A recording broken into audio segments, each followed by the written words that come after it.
पिछले साल जो से ग्रोथ थी वो 2.7% की थी। इस मरतबा एक्सपेक्टेड ग्रोथ 4 से 5% की है और हुकूमत उम्मीद कर रही है कि जो इंपॉर्टेंट क्रॉप्स हैं हमारी, उनकी जो पैदावार है उसमें बेहद इजाफा होगा पिछले साल के मुताबिक। जरा आप बताइएगा कि पिछले साल और ये जो रवा माली साल है, इसमें आप भी ऐसा ही देख रहे हैं कि जो फसल है बेहतर होगी, जो इंपॉर्टेंट क्रॉप्स हैं उनकी कारकर्दगी, उनकी पैदावार बेहतर होगी क्या? देखें जी, अल्लाह ताला की मेहरबानी से मैं समझता हूँ कि पिछली जो हमारी फसलें हैं उसकी पैदावार अच्छी आई है और काश्तकार को उसका फ़ायदा हुआ है, क्योंकि कुदरत ने काफ़ी मेहरबानी की है, मौसम ने हमारा साथ दिया है और हवा वगैरह चलती रही है, जिसमें कपास भी बेहतर होगी। पिछले साल गंदम की फसल भी बेहतर थी, हमारे आम का बागात बेहतर थे, पिछले साल किन्नू के बागात बेहतर थे, चावल की फसल अच्छी होगी, मक्की की फसल अच्छी होगी। अब जो हमारा आने वाला इशू है वो ये है कि हमारी कॉस्ट ऑफ प्रोडक्शन बढ़ गई है, यानी कि इंटरनेशनली डीएपी का रेट बहुत बढ़ गया, इस वक्त 8,500 रुपये की है। इसी तरीके से यूरिया का रेट बढ़ा है, अब कुछ कंट्रोल हुआ है, कुछ नीचे आया है, लेकिन उसका रेट बढ़ा है। डीजल का रेट बढ़ गया, बिजली की रेट बढ़ गया, हमारी पैदावारी लागत बढ़ रही है। हुकूमत को चाहिए कि इस पैदावारी लागत को कम करे, हमें रीजन के साथ लेवल प्लेइंग फील्ड चाहिए। मुल्क की मफाद को देखते हुए ज़रूरी है कि गंदम की स्पोर्ट प्राइस बढ़ाई जाए, प्लस गन्ने की स्पोर्ट प्राइस भी, स्पोर्ट प्राइस तो नहीं, गन्ने की इंडिकेटर प्राइस है, वो भी सिंध के बराबर की जाए, 250 मतलब 250 रुपए की जाए। चौधरी अरवल अली साहब, आप जरा बताइएगा कि ये जो कॉस्ट ऑफ प्रोडक्शन है, जो पैदावारी लागत है, वो कितना बड़ा मसला है इस वक्त किसान के लिए, क्योंकि ये तमाम इनपुट कॉस्ट तो आखिर में प्राइस पर जो है रिफ्लेक्ट करती है, तो किसान को तो फिर भी फायदा हो रहा होगा इनपुट कॉस्ट बढ़ने की वजह से। जी, जहां तक कास्ट जो किसान को हो रही है, वो कहाँ किसान को सब्सिडी मिली खाद में? 9,000 रुपए की डीएपी है, 2,400 रुपए की यूरिया है, 18 रुपए फी यूनिट बिजली का रेट हो गया।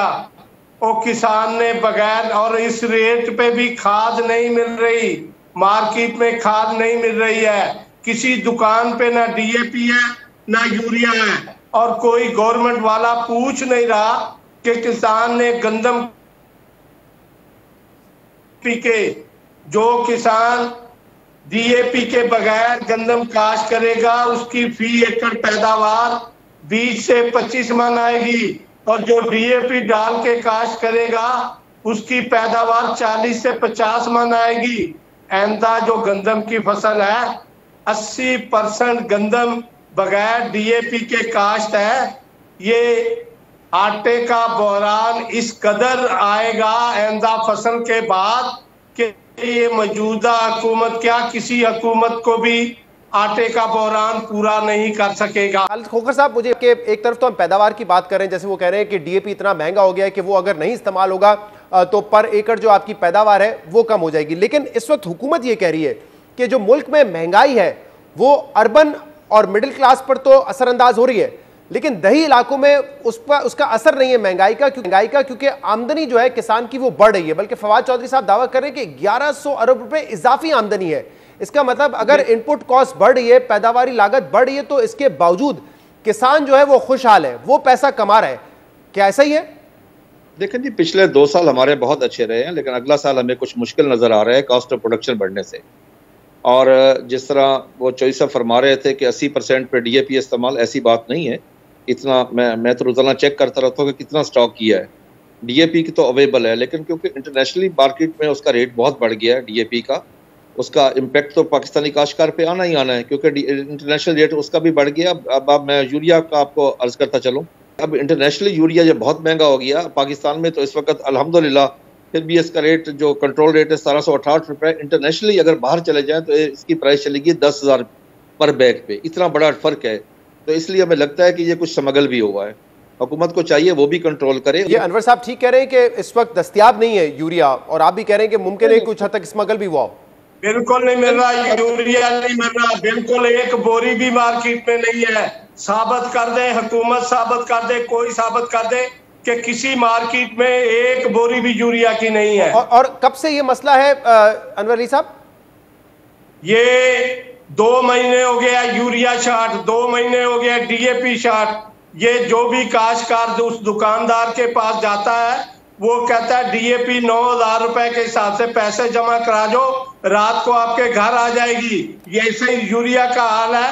वो यूरिया की कीमत 2400 रुपए के हिसाब से जेब में डाल लेता है और रात को उसके घर पहुंच जाती है यूरिया। अगर आप कह रहे हैं कि डीएपी इस्तेमाल नहीं हुआ, उसके तो नंबर्स मेरे पास हैं। पिछले महीने के मुकाबले में नवंबर में 37% की कमी आई है डीएपी के इस्तेमाल में, लेकिन जो यूरिया की आप बात करें कि वो दस्तयाब नहीं है। नवंबर में पिछले महीने के मुकाबले में 9% की इजाफा देखा गया यूरिया की सेल्स में। इसका मतलब यूरिया दस्तयाब थी नवंबर में, तभी तो उसकी सेल में इजाफा हुआ है 9% का। ये फिगर है, एक भी बोरी साबित कर दो नवंबर में यूरिया किसी को मिली हो मार्केट में। किसी एक किसान को यूरिया की एक बोरी नहीं मिली नवंबर में। सही, चले चौधरी साहब अब इस बात पर आ जाए कि क्या महंगाई असरअंदाज कर रही है दही इलाकों में लोगों को या नहीं कर रही, क्योंकि हुकूमत का कहना है कि आमदनी बहुत अच्छी है किसान की और वो आमदनी जो है, ज्यादा आमदनी जो है वो ऑफसेट कर देती है महंगाई को। तो महंगाई इस वक्त इतना बड़ा इशू नहीं है दही इलाकों में जितना शहरी इलाकों में है। जितना बुरा हाल महंगाई ने दही इलाके का किया, शहर का किया ही नहीं। खालिद खोखर साहब, आपकी क्या राय है इस पे? क्या वाकई इस वक्त देहात में ज्यादा महंगाई है और ज्यादा लोग परेशान है शहरी इलाकों के मुकाबले में? देखिए, मैं आपको अर्ज करूं, महंगाई तो है, महंगाई हर किसी पे असर करती है, लेकिन जिस तरीके से वो फरमा रहे हैं, जो हालात वो नक्शा खींच के, ऐसी बात नहीं है।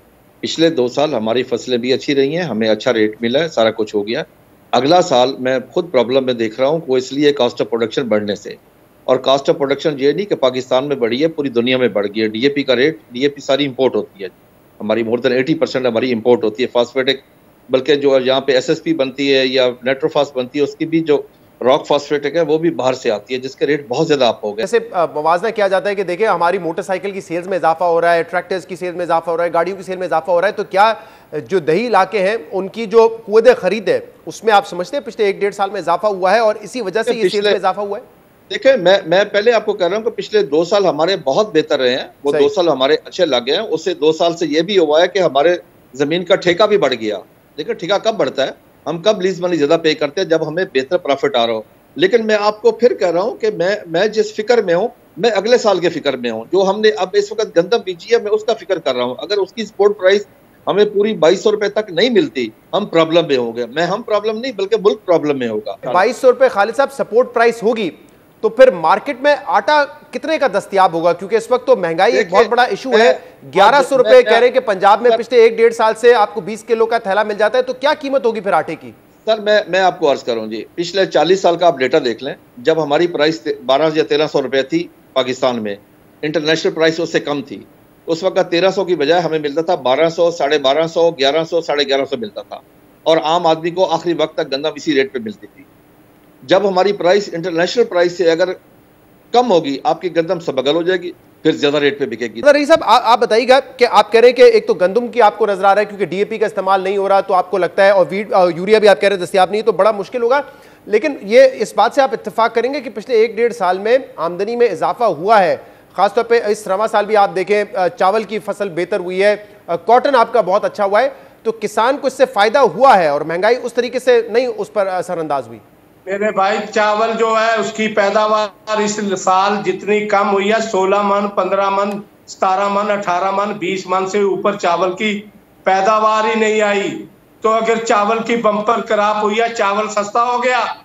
ये जो गंदम की प्राइस की बात कर रहे हैं, जब खाद नहीं मिलेगी हमने प्राइस को क्या करना है? जब हमारी पैदावार नहीं आएगी हमने 2200 को क्या करना है? 2200 तो रेट का उस वक्त पैदा होगा जब हम उसमें खाद डालेंगे, उसकी पैदावार, अगर पैदावार बेहतर आएगी